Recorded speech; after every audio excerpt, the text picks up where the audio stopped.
ഇന്നലെ ചുഴലിക്കാറ്റിലുണ്ടായ നാശനഷ്ടങ്ങളാണ് ഈ കാണുന്നത്. തേക്ക് ഒടിഞ്ഞു വീണു വരണം, വേറെ ഒരു തേക്ക് കട പുഴയ്ക്ക് വേണം,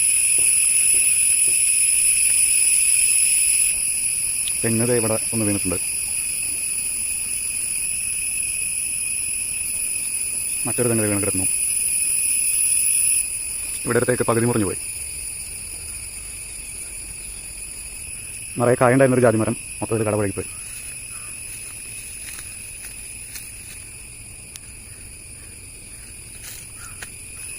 വാഴകൾ ഒരുപാട് ഒടിഞ്ഞു വീണ് നശിച്ചുപോയി.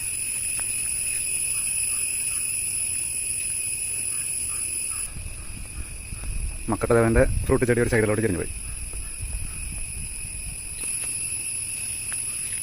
അങ്ങനെ ഒരു വലിയ നാശനഷ്ടങ്ങളാണ് ഇന്നലെ ഉണ്ടായ മിന്നൽ ചുഴലിയിൽ ഉണ്ടായത്.